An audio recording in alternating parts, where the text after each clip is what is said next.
전공하고 졸업하자마자 조선회사에 들어갔어요. 이 조선회사는 배 만드는 회사죠. 당시에는 아주 초창기에 조선이 시작된 그런 시기였습니다. 조선회사에 들어가서 우리나라가 조선 규모 발전을 위해서 해외에서 많은 외자를 도입을 했거든요. 그 당시에 저는 그 회사에서 종합조선실에 들어가서 주로 외국에서 차관을 빌려오는 그런 일을 주로 맡아서 해서 처음부터 해외에 많은 관련을 짓고 일을 하게 됐습니다. 그리고 나서 그 회사에서 한 10년 정도 일을 하다가 그 회사하고 사우디하고 합작 회사를 사우디 제다에 설립하게 됐습니다. 제가 거기 관리 책임자로 나가서 그러면서부터 제가 해외 생활이 시작되었습니다. 1982년에 제가 사우디 제다에 가서 현지 합작회사에서 일을 하다가 귀국한 게 1988년이었습니다. 1988년은 우리나라에서 서울올림픽이 열린 해가 됐거든요. 그래서 그때 우리나라의 가장 중요시됐던 카드 중에 하나가 이제 국제화였습니다. 인터내셔널리제이션이죠. 그래서 그 올림픽 이전까지는 우리나라가 세계에 이렇게 알려지질 않았어요. 사실 저희도 해외여행을 많이 했지만 해외여행을 하다 보면은 어디서 왔다고 물어보면은 한번 맞춰보라고 그러면은 한국에서 왔다는 걸 맞추는 사람들이 거의 없었어요. 근데 이제 올림픽이 되면서 한국에 대한 인식도 달라졌고 그때부터 한국의 국제화라는 문제가 크게 대두가 됐기 때문에 제가 이런 일을 하는 것이 아주 시의적절했다고 제가 판단을 했어요. 우선 제 생각에는요, 조기 유학이라는 문제, 저도 사실 이 일을 하면서 많은 그 연구도 했고 고민도 해봤는데요.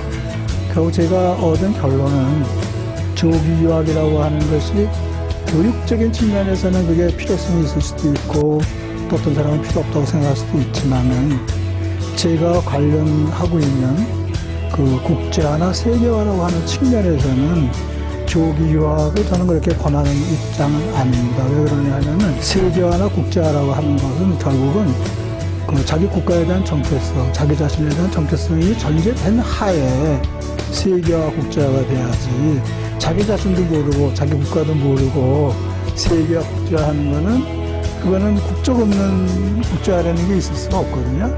그래서 조기 유학은 잘못하면은 자기의 정체성도 잃어버리고 자기 국가관도 흐려지는 교육이 될 수 있기 때문에 그런 측면에서는 저는 그렇게 바람직하지 않다고 생각을 해요.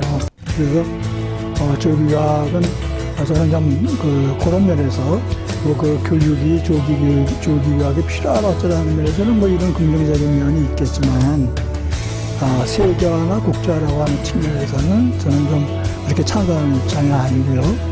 만약에 어려서 일찍 좀 그 시야를 넓히고 국제적인 안목을 부모님께서 키우고 싶다고 한다면은 아예 유학을 보내는 것보다는 방학을 이용해서 여행을 시킨다거나 또는 캠프에 보낸다거나 해서 어린이답게 해외에 나가서 외국에 있는 친구들과 놀기도 하고 영어도 배우고 캠프 활동도 하고 봉사 활동도 하고 그런 것이 훨씬 더 가치 있는 일이 아닌가 생각을 합니다. 저는 그 어학연수라는 말 자체를 굉장히 싫어하는 사람입니다. 왜 그러냐면은 어학연수라고 하면은 말 그대로 우리가 생각을 해보면은 어학, 외국 학문, 외국어 학문, 영어학, 불어학 그거를 공부한다는 얘기거든요.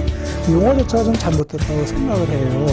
우리는 너무나 오랫동안 어학연수라고 하는 용어를 써왔기 때문에 그냥 무심결에 어학연수라는 용어를 대부분 다 쓰고 있고 언론에서 쓰고 있는데 저는 어학연수라는 표현보다는 우선 해외연수라는 표현을 좀 하고 싶습니다. 외국에 나가는 거는 외국어를 배우는 목적 플러스 정말 글로벌리제이션을 위해서 나 자신의 글로벌 역량을 강화하기 위해서 해외에 나가서 연수를 받는다고 생각을 해야지 단순히 해외에 나가서 영어 공부를 한다고 생각하면은 그거는 실제 외국에 나가서 내가 얻고자 하는 것에 반도 아마 못 얻는 그런 결과가 줄어들 거라고 생각을 해요. 그래서 저는 대학생들이 일단 무의식부터 해외에 내가 어학연수를 간다고 생각하지 말고 해외에 내가 연수를 가서 외국어도 배우고 그 나라의 문화도 배우고 또 외국 대학생들도 만나고 그런 다양한 분야에서 공부를 하고 경험도 쌓고 또 서로 인간관계도 맺으면서 미래에 나가 글로벌 역량을 갖는 인재로서 발돋움할 수 있도록 그런 기회를 가져야 된다고 생각을 합니다. 그래서 해외 연수를 갈 때는 내가 어학 연수만이 아니고 그 이상의 것을 훨씬 더 많은 것들을 또 학교에 가서 공부만 하는 게 아니라 공부 끝나고 내가 사생활에 들어가 있어서도 봉사활동을 한다든지 또 대학의 학생들하고 같이 어떤 커뮤니티에 참여를 한다든지 그런 활동을 통해서 보다 견문도 높이고 글로벌한 인식도 갖고 그러기를 좀 바라고 있습니다. 해외 전문연수를 간다 그러면은 이제 자기가 전문적인 어떤 분야에서 근무할 때 그 분야에 대해서 무언가 새로운 것을 얻고자 해서 가는데 제 생각에는 해외에 나가서 연수를 한다 그래서 자기가 이제까지 공부했던 거라든지 어떤 새로운 지식에 대해서 뭔가 큰 것을 얻으려고 생각하는 것은 조금 기대가 큰 것이라고 생각을 합니다. 사실은 지금 이제 인터넷 시대에서 모든 지식들은 다 인터넷 공간에서 공유가 되고 있기 때문에 그런 지식들은 얼마든지 인터넷을 통해서 또 국내 교육기관에서도 지식은 배울 수가 있습니다. 그러나 우리가 글로벌 시대에 살아나가는 지혜를 배우기에는 국내라고 하는 지역적인 제한, 인터넷이라고 하는 공간 속에서 그 지혜를 배우기는 저는 어렵다고 생각을 합니다. 그래서 우리가 해외 연수를 나간다고 그러면은 우리가 갖고 있는 지식을 가지고 어떻게 우리가 글로벌 경쟁에서 이겨나가고 나 자신을 글로벌 역량을 갖출 수 있도록 하는가 하는 지혜를 찾는 거라고 저는 생각을 합니다. 그래서 해외에 나가서 보다 많은 사람을 만나고 뭘 공부한다는 것도 중요하지만 많은 사람을 만나고 많은 것들을 보고 그래야 한다고 생각합니다. 근데 우리 보통 이제까지 제가 경험한 바로는 우리의 직장인들이 대체적으로 보면은 해외 연수를 간다 그러면은 반은 뭐 좀 쉬러 갈까? 또 반은 뭐 관광 좀 하러 갈까? 또 심지어는 같은 사람은 뭐 가서 좀 골프나 좀 쳐볼까? 이런 생각들을 하고 있는 사람들이 있는데 저는 그것도 결코 나쁘다고는 생각은 안 하지만 해외 나가서 이와 굉장히 소중한 기간인데 사실 내가 내 자신을 위해서 해외에 나가서 예를 들어서 하루에 24시간 예를 들어서 석 달, 뭐 6달을 온전히 나 자신을 쓸 수 있다고 하는 것은 인생에서 그런 시간은 정말 귀중한 시간이라고 생각을 하거든요. 국내에서 가족들과 있으면서 사실 나 자신을 굉장히 많이 희생을 했지만 해외에 나간다 그러면은 경조사 같은 데 갈 일이 없이 그 시간을 나를 위해서 쓸 수 있는 시간이기 때문에 역량을 강화하고 또 새로운 것에 대한 도전도 해보고 하는 좋은 시간이기 때문에 나 자신을 위해서 쓸 수 있는 모든 그 시간들을 투자하는 그런 자세가 좀 필요하다고 생각을 합니다. 대개 해외 연수를 이제 가시는 분들이 제일 어려워하는 일 중에 하나가 결국은 언어인데요. 우리가 이제 흔히 말로 아는 만큼 보인다고 하듯이 영어를 할 수 있는 만큼 내가 배운다고 생각을 하면 될 것 같아요. 그래서 그런 소중한 시간과 비용을 내서 해외에 나간다고 했을 때 그것이 본인이 비용을 대든 회사에서 지원을 하든 간에 그 소중한 시간과 비용을 내서 한다 그러면은 보다 많은 투자에서 효과를 얻기 위해서는 영어를 어느 정도 해야 가서 의사소통도 하고 내 것으로 그것을 만들 수가 있다고 생각하거든요. 그래서 가기 전에 어느 정도 영어는 좀 준비하고 가는 것이 바람직한 방법이라고 생각을 합니다. 외국의 특히 이제 미국 대학의 그런 프로그램도 상당히 발달되어 있는데요. 크게 나누면 직장인들이 갈 수 있는 프로그램은 어학을 공부하고자 하는 프로그램 이외에 이제 전문연수 프로그램이 있는데요. 전문연수 프로그램도 크게 나누면 두 가지 형태의 프로그램이 있습니다. 하나는 우리나라의 대학에서 하고 있는 평생교육 프로그램이 있듯이 미국에도 평생교육 프로그램이 있거든요. 또 미국에 살고 있는 사람들이 직종을 전환하길 원한다거나 자기가 알고 있는 분야에 대해서 보다 새로운 지식을 공부하기를 원할 때 평생교육 기관에 가서 공부를 하거든요. 근데 미국은 그 평생교육 프로그램들이 상당히 잘 되어 있습니다. 그리고 어떤 평생교육 프로그램은 해외에 있는 미국 사람들한테도 프로그램이 개방이 되어 있습니다. 그래서 그런 프로그램들에 참여를 한다고 그러면은 미국 대학에서 하고 있는 프로그램들이기 때문에 자기의 전문적인 지식을 더 높인다든지 또는 내가 새로운 분야를 공부하고 싶을 때 좋은 프로그램이 될 수 있다고 생각하고요. 또 하나는 이제 그 외국 교육기관들이 외국인들만을 위해서 만들어 놓은 프로그램들이 있습니다. 그걸 흔히 말하는 인터내셔널 프로그램이라고 하는데 그 어떤 전문 특정한 분야에 대해서 주제를 정해놓고 프로그램을 만들어서 1년 내내 개강을 하는 프로그램들이 있습니다. 그런 프로그램들을 잘 찾아서 자기가 원하는 분야가 무엇인지 시기와 비용을 잘 참작해서 찾는다고 그러면은 좋은 프로그램을 찾을 수 있을 것 같습니다. 우선 이제 가기 전에 중요한 점은 그 나라의 언어를 상당 부분 준비를 해야 되겠죠. 가서 듣고 말하고 우리 한국 사람들이 대체적으로 쓰고 이해하는 상당히 괜찮은데 말하고 듣고 표현력이 상당히 부족한 입장이거든요. 연수 기간이 1년이나 길면은 가서 다시 듣기 말하기부터 시작하면 되겠지만 직장인들이 그렇게 긴 시간을 내기는 어렵거든요. 그래서 여기서 기본적으로 듣고 말하기 실력을 좀 쌓고 가는 것이 좋겠다는 생각이 들고요. 그다음에 거기 가서는 이제 강의에는 당연히 충실히 참여해야 되겠지만 강의 시간 이외의 시간을 어떻게 보내느냐 하는 것이 굉장히 중요한 것 같아요. 강의에서 하는 공부라는 거는 결국은 지식을 배우는 거지만 강의 시간 이외에 지역사회 활동에 참여한다든지 또는 봉사활동을 한다든지 또 대학의 여러 가지 행사에 참여한다든지 세미나에 참석을 한다든지 또 그 나라 학생들하고 관계를 잘 맺어서 주로 이제 대학들이 하고 있는 프로그램 중 하나가 컨버세이션 파트너 프로그램이라는 게 있거든요. 회화 파트너 프로그램이죠.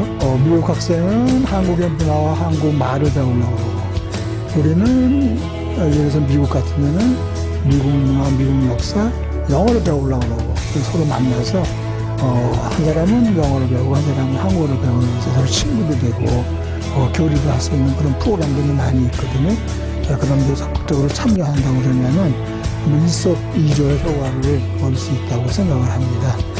그리고 이제 꼭 자기가 좋아하는 취미나 좋아하는 어떤 관심사에 대해서 주제를 가지고 가서도 그거를 좀 지속적으로 하기를 권하고 있습니다. 그래서 직장인들이 골프를 좋으니까 내가 가서 집에 간다고 보기 플레이어를 목표로 한다든지 아니면 젊은 분 같으면 가서 내가 몸짱이 되도록 한번 열심히 내 몸을 한번 다듬는다든지 아니면 사진 좋아하는 분은 사진을 찍는다든지 그런 꼭 주제를 정해서 자기 취미 활동이나 자기 관심사에 대해서 주제를 가지고 가서 있는 동안에 한다 그러면 아마 상당히 현지 생활도 재미있고 좋은 추억거리를 만들 수 있다고 생각을 합니다. 그것은 결국은 전체적인 해외 연수를 성공적으로 이끄는 데에도 좋은 촉매제 역할을 할 수 있다고 생각을 합니다. 제가 사실은 이 일을 하면서 호스피탈리티 산업에 대해서 많은 관심을 가져왔고 그쪽으로도 앞으로 더 많은 일을 해야 되겠다고 생각을 하는데요. 결국은 우리나라가 앞으로 살아가려고 그러면은 미래 먹거리는 결국 서비스 산업을 차지해야 한다고 생각을 합니다. 그러면 우리가 앞으로 어떻게 해야 될 거냐 하는 거는 저는 결국은 그 서비스 산업에서 참여한다고 생각을 하고 그 호스피탈리티 산업이라고 하는 거는 단순한 호텔뿐만이 아니고 이 사람의 서비스를 필요로 하는 다양한 분야들이 상당히 많이 있거든요. 심지어는 병원도 그중에 하나가 있을 수도 있고 또 우리가 요즘 많이 얘기하고 있는 마이스 산업, 미팅, 인센티브, 컨벤션, 이벤트 이런 산업들은 지금 우리나라가 굉장히 중요하게 지금 생각을 하고 있거든요. 따라서 그런 마이스 산업과 호스피탈리티 산업이 아주 중점적인 일이 될 수 있기 때문에 그런 분야를 필요로 한 인력을 많이 양성을 해야 되고 사실은 우리나라가 그 분야에서 굉장히 지금 취약한 입장에 있습니다. 다양스럽게 이제 지금 중국 관광객들이 많이 있어서 우리가 호스피탈리티 산업을 이제 발전시킬 수 있는 좋은 시기가 왔다고 생각을 하거든요. 단순히 그냥 저부가가치의 그런 호스피탈리티 산업이 아니라 앞으로 이제 고부가가치의 의료관광 요즘 많이 얘기가 되고 있죠. 또 뭐 K-팝도 많이 얘기가 되고 있죠. 그런 것들은 다 고부가가치의 호스피탈리티 산업이거든요. 지금 이제 그런 것들이 차츰차츰 지금 물을 잇고 가고 있기 때문에 그런 부분에서 미래 먹거리를 찾는다 그러면은 우리가 앞으로 제조업에서 잃어버리는 것들을 그런 데에서 호스피탈리티 산업에서 대체할 수 있지 않을까 하는 생각이 듭니다. 글로벌리제이션이라는 그런 차원에서 좀 접근을 한다 그러면은 글로벌리제이션이라고 하는 거는 단순히 여행하고 잠깐 갔다 온다 해서 되는 건 아니거든요. 경험도 해야 되고 많은 사람을 만나야 되고 그 시간이 조금 필요하다는 얘기겠죠. 그래서 저는 이 일을 하면서 좀 안타까운 점들이 있는데 우리나라 기업체에서 해외 연수를 위해서 그렇게 많은 숫자는 아니지만 그런 여러 회사들이 보내고 있는데 되게 기간들을 짧게 보내고 있어요. 그 일을 가만히 보니까 해외 연수를 어떤 뚜렷한 목적보다는 직원들의 사기 진작을 위해서 인센티브를 위해서 보내는 경우가 많더라고요. 그러니까 보내는 회사 입장이나 가는 학생 입장이나 그냥 놀러 가는 것 비슷하게 그렇게 가고 있는 경향이 상당히 아직도 많은 것 같아요. 해외 연수를 간다 그러면은 정말 좀 시간을 좀 투자해서 최소한도 6개월 정도 갈 생각을 하고 준비도 해야 되고 기업에서 보내야 되지 않겠나 하는 생각이 들고요. 또 하나는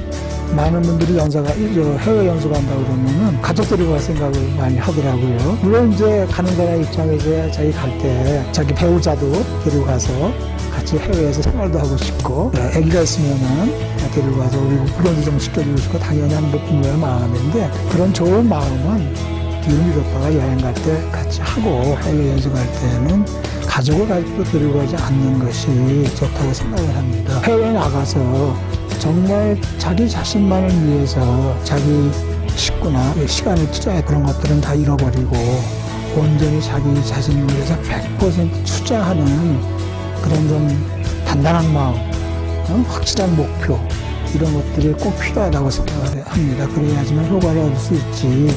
거기 가서 또 자식도 뒷바라지하고 배우자고 놀러 다니고 그래가지고는 적두밥도 안 된다. 그런 생각을 좀 하는 입장인 한번 자기 자신을 위해서 100% 시간을 한번 써봐라. 그러면은 정말 소중한 것들을 얻을 거고 또 나중에 그것은 자기의 캐리어를 쌓아가는 데도 굉장히 좋을 것이다 라는 그런 판단을 하고 있습니다. 해외 연수 관련된 일을 한 지가 거진 27년째가 됐거든요. 제가 한 일을 이렇게 뒤돌아가 보면은 어떤 때는 착잡할 때가 있어요. 과연 내가 한 일이 얼마나 사회에 기여가 됐는지, 우리 젊은 사람들이 얼마나 국제화가 되었는지, 또 세계화가 되었는지 하는 거를 어떨 때는 볼 때는 굉장히 내가 별로 한 일이 사회에 기여를 한 게 없구나 하는 그런 생각을 많이 하거든요. 그래서 앞으로는 좀 더 이제 우리가 하고 있는 일이 해외 연수하고 하는 일이 그냥 단순히 직장인들의 사기를 위하고 또 해외에 그냥 관광 비슷하게 나가는 그런 목적이 아니고 정말 자기 개발을 위해서 무기가 될 수 있도록 수단이 될 수 있도록 그런 일을 좀 더 적극적으로 하고 싶습니다.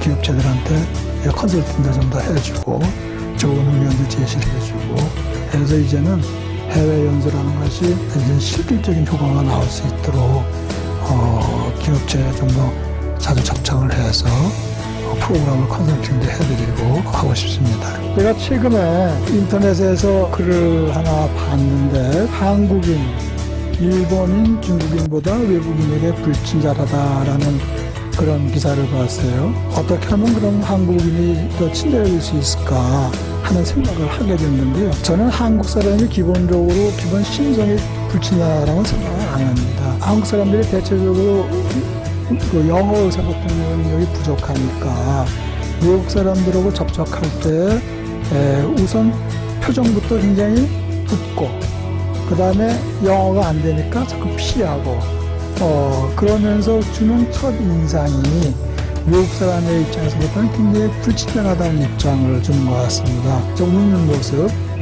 그런 모습을 보인다고 그러면 아마 한국 사람들이 불친절하다는 소리는 아마 덜 들을 것 같아요. 그리고 또 하나 아주 굉장히 중요한 제가 자료를 최근에 봤는데요. 그 IMD 스위스에 있는 경영대학원이죠. 그 IMD가 2014년 11월 달에 내보낸 보고한 자료가 있는데 그 자료 이름이 IMD 월드 탤런트 랭킹이라고 하는 그 자료입니다. 국가 경쟁력 보고서라는 그 보고서를 내고 있거든요. 그 중에 하나가 이제 월드 탤런트 랭킹이라고 하는 자료인데 이게 이제 총 세계 60개국을 조사를 해서 랭킹을 매기는데 사람들의 능력 그거를 그냥 세계적인 수준에서 평가하는 능력을 얘기한 거거든요. 한국이 40위였어요.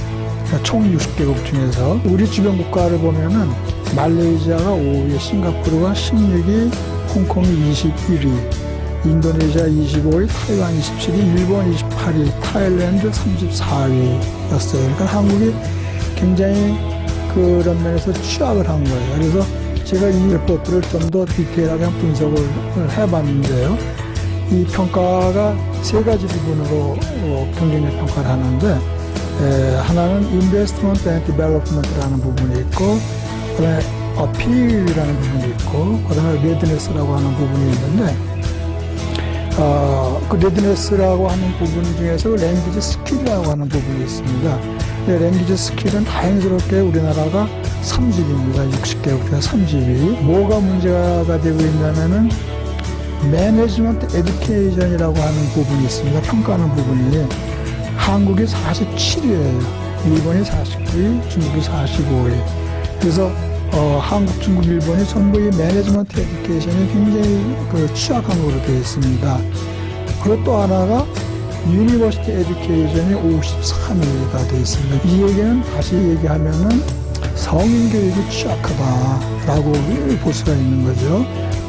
그래서 고등학교 졸업 이후, 고등학교 졸업까지는 굉장히 한국 교육이 훌륭한데 대학 교육에서부터 성인 교육, 매니지먼트 에듀케이션, 유니버시티 에듀케이션 쪽이 굉장히 취약하다라는 것을 나타내는 자료거든요. 그래서 이런 것들을 우리가 잘 분석해 본다 그러면은 우리나라가 앞으로 어떤 부분을 좀 더 준비를 해야 되고 강화해야 되는지 하는 것들을 알 수 있을 것 같고요. 또 하나는 최근 3월 16일자 매일경제신문에서 제가 재미있는 기사를 봤는데요. 아주 눈에 번쩍 뜨는 기사였어요. 기사 제목이 삼성맨 글로벌 매너로 무장한다.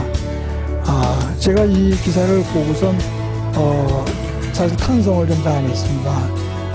이제 우리나라도 이 글로벌 매너라고 하는 것이 무엇인지 왜 필요한지 하는 것을 인식하기 시작을 했구나.